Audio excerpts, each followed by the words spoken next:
Vive la vida loca. Oh! Bonjour, jeune homme. Que puis-je faire pour vous? J'ai entendu dire que vous aviez besoin d'aide.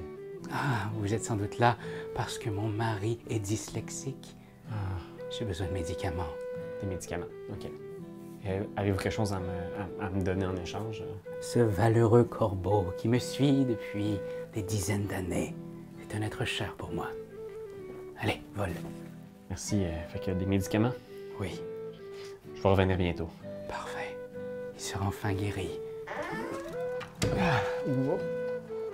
pense que je me suis trompé. Je pense que je suis rentré dans la même maison que tantôt, ça se peut-tu? À ma maison? Mais non, vous êtes chez le forgeron. Ah, le forgeron! Moi, j'ai besoin de vous pour enterrer ma femme.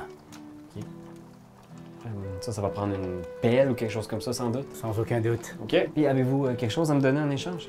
De l'or. Beaucoup d'or. Je m'en occupe, OK? On se... À tout de suite! À très bientôt, jeune homme. Charmant petit jeune homme. OK. OK. Fait que vous êtes... Je suis monsieur le maire. OK, oui. J'ai besoin de vous pour chasser la vermine de mon presbytère. Les vermines de presbytère, OK. Vous auriez pas des médicaments? Oui, je pourrais vous donner ces herbes cueillies sur la plus haute montagne de l'Égypte. Des herbes médicinales! Non, c'est du persil. OK. Bon, parfait. Fait que la vermine, pelle de médicaments, monsieur le maire. Exactement. C'est ça, OK. Ah, vous avez une pelle. Pouvez-vous me la donner, s'il vous plaît? Pas du tout, c'est mon métier. Je suis fossoyeur. Oui, mais c'est parce qu'il faut que j'enterre une madame, là. J'ai faim, comme j'ai faim.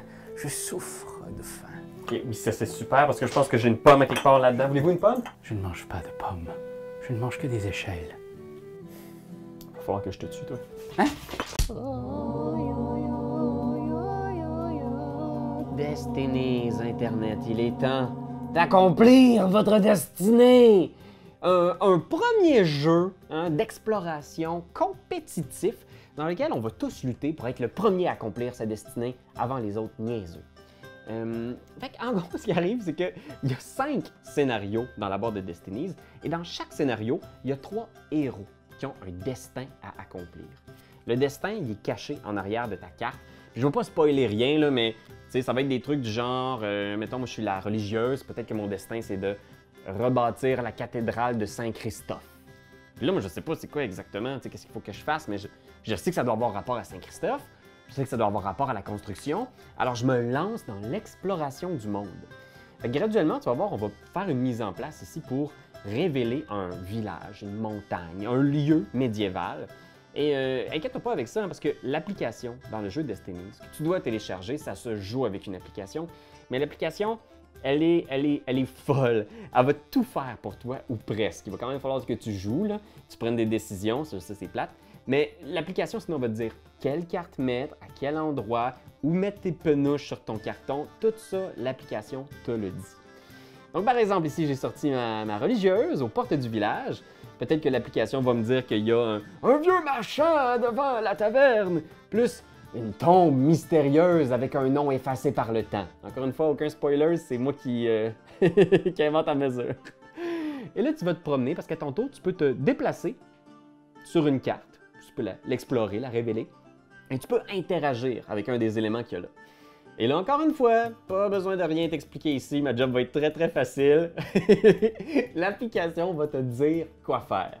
Et souvent, ça va te dire de rouler tes dés, de faire un test. À ce moment-là, tu lances tes dés et c'est très malin ici, là, tes habiletés, tes spécialités comme personnage sont résumées par les petits pions de bois que tu as ici. Fait que tu vois, tu as comme une espèce de charte de valeur et le total des dés que tu vas obtenir, tu le compares. Par exemple, si je fais un test de bleu ici, là, qui est mieux connu sous le nom de test d'intelligence, j'ai 6.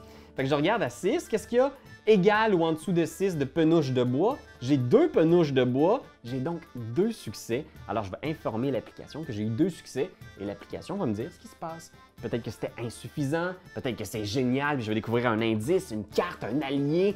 Peut-être que je vais en apprendre davantage sur la destinée, sur Saint-Christophe. Oh, Saint-Christophe, où êtes-vous? Puis c'est un peu ça, en gros, le jeu. Il y a plein de petites cartes comme ça aussi qui sont des items que tu vas acquérir. Ça, c'est très malin. Il y a des items qui ont des applications thématiques pour l'histoire. Par exemple, si j'ai le pendentif de Saint-Christophe, je suis peut-être mieux de ne pas le jeter, ça va être important. Mais il y a des applications mécaniques aussi. Donc, certains items vont me donner des bonus, me rajouter des dés, des choses comme ça. Et pour le savoir, j'ai juste besoin de scanner la petite carte avec l'application. Puis ça va me dire, l'application, encore une fois, bel job d'application, va me dire qu'est-ce qui arrive. Il y a quand même deux petites choses peut-être que l'application explique pas textuellement. Ce sont les marchés. Donc, tu vas croiser, par exemple, certains marchands dans des lieux et l'application va te dire, dans sa boutique, il y a, et là, il va te sortir des noms de cartes avec des numéros. Donc là, tu cherches dans ta pile de cartes ici les objets en question et tu vas les placer sur la table pas loin pour te rappeler que c'est ça qu'il y a en boutique. Et là, tu vas pouvoir échanger de l'argent contre ces items-là. Donc, encore une fois, certains de ces items sont vraiment juste là pour améliorer, simplifier ta vie et d'autres vont peut-être être nécessaires pour accomplir tes missions. Et aussi l'expérience, hein, c'est ces petits jetons-là. Donc, parfois, tu vas faire une rencontre qui va te donner de l'expérience. Tu n'auras peut-être pas avancé dans ta destinée, mais cette expérience-là, tu peux l'échanger pour faire progresser tes petites penouches de bois. Fait que, tu peux dépenser un jeton d'expérience pour améliorer une de tes compétences de 2 ou 2 compétences de 1. Donc, tu les descends ici, ce qui fait que tu as plus de chances d'obtenir des succès quand tu lances les dés. Fait que c'est vraiment ça le jeu et laisse-toi guider. Je te le dis, Internet, il faut que tu fasses confiance à la machine dans ton iPad parce que cette appli-là va vraiment t'amener jusqu'au bout de ton aventure. Et le premier héros à avoir accompli sa destinée gagne. Et les autres, va savoir. On ne dit pas ce qui arrive pour les autres. Fait que fuck off les autres! Destinies, le buzz, mes amis, autour de ce jeu-là est assez impressionnant. Ouais, check ça. Oh, le buzz! Ouais, vraiment. Puis écoute, c'est pas pour rien. Je veux dire, c'est un super beau jeu. L'édition est formidable. Les minis à l'intérieur sont, tu sais, c'est surprenant. L'échelle des minis, là, ils sont beaucoup plus petites que... C'est des mini! C'est des mini-mini!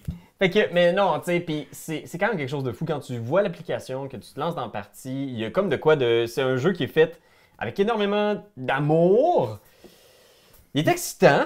Puis comme tu dis, l'application, parlons-en tout de suite, je pense que c'est... On peut pas passer à côté, c'est la grosse affaire du jeu. L'immense point fort de ce jeu-là, c'est la prise en main qui est hallucinante. Ça faisait longtemps que j'avais pas vu un jeu comme ça. Si vous avez écouté notre 2 jeux bacon à propos des règles, qu'on chialait un peu sur les règles, ici, on n'a pas chialé. Pas grand argument contre les règles de ce jeu-là. Tu pèses supplé sur ton application et ça te prend par la main. Et ça le fait jusqu'à la fin. Moi, j'ai passé à travers tous les scénarios et vraiment, il n'y a jamais de moment où est-ce que tu es laissé à toi-même au niveau de la mise en place, au niveau de toutes les encounters, toutes les rencontres que tu fais dans le jeu. Tout est narré, écrit, c'est vraiment cool à ce niveau-là. Je trouve que c'est une super bonne idée d'avoir fait ça, un jeu compétitif d'exploration. Ouais. Il y en a plein des jeux comme ça, là, de Les Demeures de l'Épouvante, Voyage en Terre du Milieu. C'est souvent des jeux coopératifs contre le jeu. Là, ça ajoute une excitation puis une espèce de petite course à essayer de découvrir cette histoire-là. Fait que même si les histoires sont... Seven Continents aussi. Seven Continents, un autre co-op, tu sais. Fait que là, d'avoir ça, mais il faut que tu te dépêches, tu sais. Il faut que tu découvres, mais il faut que tu le fasses avant les autres. Puis quand tu vois quelqu'un découvrir un bout de ton histoire, t'es comme « Oh! T'as trouvé le couvent! » Oui, ou des fois, tu fais « Hey, ça, c'est ma relique, j'y cours. Ouais. Ça te casse les bras. » Puis moi, pendant ce temps-là, je suis comme « Ah, c'est pas ça que je cherchais. Ah non. » Je pense que ça vient rajouter un peu d'adrénaline. C'est le fun. dans Problème ce genre de mécanique, jeu-là. par exemple, pour moi, c'est de l'adrénaline, mais des fois, tu cours, tu vas chercher des objets. C'est pas exactement ça que le jeu sous-entendait. Moi, ça m'est arrivé quelques fois de faire le chemin, d'aller chercher un objet, de revenir le porter, de faire comme non, essaye encore. Puis je suis comme tabarouette. En même temps, tu as parlé de cette fameuse course-là qui est super agréable en gang, mais en solo, on retrouve pas ce même genre de course-là. On est vraiment en mode exploratoire, en mode j'allais-tu vraiment perdre? Je pense pas. Ben, ça dépend de quel mode tu prends. C'est ça. Il y a deux modes. Il y a le mode explorateur, puis il y a le mode course contre la montre. Course contre la montre. Ouais, ça, comme ça, je l'appelle, moi. Désolé, j'ai oublié ce thème-là. Mais Ben, cette version-là qui est un petit peu plus méchante, je dirais que tu vas certainement perdre quelques fois avant d'avancer, ou l'autre version qui est beaucoup plus gentille, que tu risques de gagner à chaque fois que tu joues. J'aurais préféré une version médiane. entre Ou les est-ce deux. que... Ben, c'est juste parce que c'est un peu comme dans Sherlock Holmes, Détective Conseil. On s'entorche à la fin. Là. On est comme, j'ai réussi à comprendre le truc. Moi, j'aimerais ça soulever l'aspect un peu plus visuel des cartes aussi. que tu sois dans le 2e ou dans le 4e scénario, les lieux se ressemblent beaucoup. Ouais. Si tu te promènes dans un même scénario d'une carte à l'autre, c'est assez... On parlait de Seven Continents, c'est un jeu difficile à pas comparer avec un jeu comme ça où est-ce que tu as vraiment de l'observation à faire sur les cartes. Là, les cartes sont un peu... Mais on en a parlé avec aussi Mansions of Madness, qui sont des tuiles génériques. Ouais. Pour moi, ici, il y a un souci quand même d'avoir fait quelque chose de moins générique. C'est beau. Ben, tu sais, moi, je dois être honnête avec vous. L'application était tellement bien faite que je pense que j'ai juste jamais fucking regardé ce qu'il y avait sur la table. Genre, juste même pas une fois, là. On jouait, puis j'étais comme, genre, ben, je vois toutes mes affaires sur l'application, je sais où est-ce que je suis, je sais où sont les affaires. Fait que j'ai l'impression, moi, que c'est peut-être ça le danger ici, là, c'est que, oui, c'est cool parce que c'est un jeu de ce type-là qui est quand même relativement abordable, selon si vous achetez la version en anglais ou en français, qui ont quand même un bon gap de prix. 55$ la version en anglais, 75$ la version en français. C'est des 55$ anglais, ça, en plus. Ouais, c'est des pounds. Mais pour dire, l'application prend quasiment trop de place. Elle prend pas trop de place, elle prend la bonne parce qu'elle place. Est bonne. Ouais. L'application est super bonne, mais... Mais t'as raison, j'ai pas mis de mini tant que ça. Des fois, les mini, j'étais comme, bon, faut mettre le marchand... Sur lequel le marchand, genre, mais juste une fucking mini, là, on s'en fout si c'est marchand. De toute façon, l'application la voit. J'ai l'impression que quand tu joues en solo, l'application t'aide tellement, puis le visuel est tellement chouette que les minis, c'est beaucoup, j'ai l'impression, pour quand on joue en gang, faire comme on va mettre celle-là, tout le monde va savoir que la bergère est là. Seven Continents, comme il n'y a pas d'application, là, je peux comprendre, mais... écoute, je suis content que tu ouvres la porte parce que moi, je dois dire, je suis pas un fan de ce genre de jeu-là. Et Destiny's m'a pas convaincu, m'a pas changé mon opinion. Je sais qu'il y a des gens pour qui c'est leur soirée, leur idée d'une soirée de jeu de société, là, de découvrir un lieu fantastique comme ça. C'est super. Moi, je trouve que les embranchements narratifs, je les trouve un petit peu restreignants. Puis c'est pas propre à Destiny's. On le retrouve aussi dans Voyage en Terre du Milieu, Seven Continents. Peut-être pas Seven Continents, c'est foisonnant pas mal, là. Ouais. Mais tu sais, c'est que je me sens un peu coincé par moment.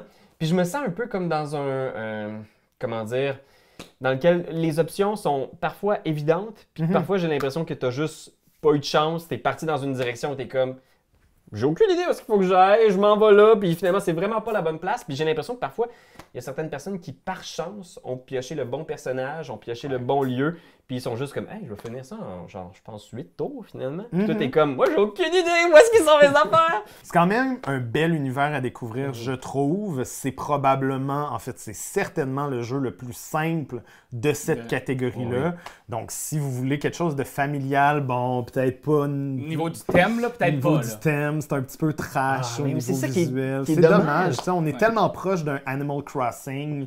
On est tellement proche d'un jeu de corvée comme ça. C'est ça, un petit jeu de où est-ce que tu vas faire ta petite épicerie puis que tu vas rapporter les affaires aux gens, que j'ai hâte de voir où est-ce qu'ils vont l'amener visuellement, parce que ce qui est au cœur de ce jeu-là, l'application.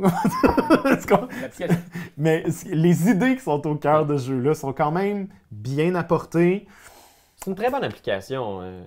C'est genre un beau jeu, je veux dire. Tu l'as dit un peu. Moi, j'ai l'impression que c'est genre juste dans ce genre de jeu-là, il y a des corvées. C'est ça qui est plate un peu. Puis j'ai l'impression que c'est pas de la faute de Destiny. C'est juste ce genre de jeu-là. Des fois, t'as pas le choix de... Tu t'en vas voir quelqu'un, tu trouves des papiers pour libérer quelqu'un, puis là, ces papiers-là, tu les utilises pour un effet mécanique en cours de route. Puis quand t'arrives à une personne au bout complètement de la carte, elle te dit « As-tu les papiers pour que je te rejoigne? » Puis t'es comme « Oh, fuck. Faut que je retourne à la mairie chercher les papiers. » Puis ils ont disparu, là. Ça, c'est quelque chose que je dis dans ma vie de tous les jours de « Ah, fuck, faut que je retourne. J'ai oublié les papiers à la mairie. Est-ce que j'ai envie de vivre cette aventure-là? » Mais tu sais, c'est vraiment pas de la faute de Destiny. C'est juste qu'il y a des trucs qui sont mécaniquement un peu fastidieux. Puis moi, j'ai juste instinctivement dans ce genre de jeu-là, s'il n'y a pas de décisions en cours de route qui sont vraiment crunchy, dans lesquelles je me sens mis au défi, j'ai l'impression de juste avoir envie de skipper des trucs. J'ai juste envie de faire fast forward pour me rendre. Puis on va dire que je les avais les papiers. Moi, ce que j'ai adoré de Destiny, c'est l'aspect, les personnages. C'est la destinée des personnages c'est très que j'ai bien aimé. En fait, mon scénario préféré, spoiler, c'est le scénario numéro 3 où est-ce que j'ai joué un méchant. En fait, t'as des personnages qui ont des destinées positives au niveau des valeurs qu'on a tous dans la vie. Puis il y en a d'autres qui sont un peu plus crunchy méchants. Puis j'ai vraiment aimé ça, que Destiny me propose des trucs hyper valeureux puis d'autres trucs moralement questionnable. J'ai vraiment aimé avoir ce choix-là. Puis je pense que c'est bien apporté dans le jeu, puis qu'il y a des vraies répercussions au niveau de l'histoire. Par contre, d'histoire en histoire, tu changes de personnage, puis ça... J'étais comme, j'ai tellement bien buildé mon personnage dans mes 2-3 premiers scénarios que j'étais comme, pourquoi c'est pas avec lui que je continue l'aventure? Pourquoi c'est pas, tu sais, ma sorcière avec son corbeau, là, qui arrêtait pas de lancer des super bons lancers, j'aurais aimé ça la réutiliser. Je sais qu'elle est morte. Mais puis, tu sais, au niveau de l'immersion, là, tu sais, c'est cool. J'aime que ce qu'ils ont fait pour que ça soit, tu sais, les voix, la musique, tout ça, c'est génial. Mais en même temps, j'ai l'impression que j'aurais aimé ça que les personnages puissent se distinguer plus. Comme dans les jeux, souvent, tu as une spécialité dans ton équipe puis tu sens la saveur de ton personnage. Là, j'ai l'impression que comme les valeurs peuvent changer assez rapidement, c'est facile que la bonne sœur devienne aussi forte en combat que le soldat. Je veux dire, c'est correct dans la C'est le gars qui joue à Arkham qui dit ça. Écoutez-le pas, c'est super bon. Mais c'est parce que ça t'aide à voir aussi le personnage. Quand tous les personnages sont un peu égaux, peuvent tous à la même place, tu te distingues moins. Mais ça aurait été le fun, effectivement, qu'il y ait des personnages qui ont des skills qu'aucun autre a. Vraiment, là, on est toujours avec les 3 mêmes types de skills qui finissent par toujours être dans la même braquette de points. Moi, effectivement, c'était assez redondant à ce niveau-là, mais j'ai quand même apprécié l'effort narratif, surtout au niveau de la symétrie des destinées. D'où le titre, je pense. Dans ce genre de jeu-là, si, mettons, vous voulez entrer dans cet univers-là, allez-y avec Destiny. J'ai l'impression que moi, c'est le premier que je proposerais aux gens dans cet univers-là. L'univers d'exploration, parce que je le trouve bien fait. Je le trouve pas contraignant mentalement avec plusieurs centaines de règles, de petites affaires de genre, mon exploration, telle affaire. C'est facile, puis l'application de guide vraiment bien. Fait que j'ai l'impression que si vous commencez par un jeu d'exploration puis vous voulez essayer, allez-y avec Destiny. Vous ne serez pas déçus. Fait que ce genre de gens-là, tu conseillerais d'ajouter Destinée à leur destinée. C'est ça? Oui. C'est toi de trouver l'épisode de jour du Popoche? Sonne la cloche! Sonne la cloche! On parle de jeu, like-nous, commande, suis-nous! Ouais. Sonne la cloche! Sonne la cloche! Partage à tes amis, partage à ta mamie, ouais! Sonne la cloche! Sonne la cloche! Commente en wave, fais le mon titi! Sonne la cloche! Sonne la cloche! Sonne la cloche comme quand Jésus a sonné à la porte pour aller souper chez Zachée!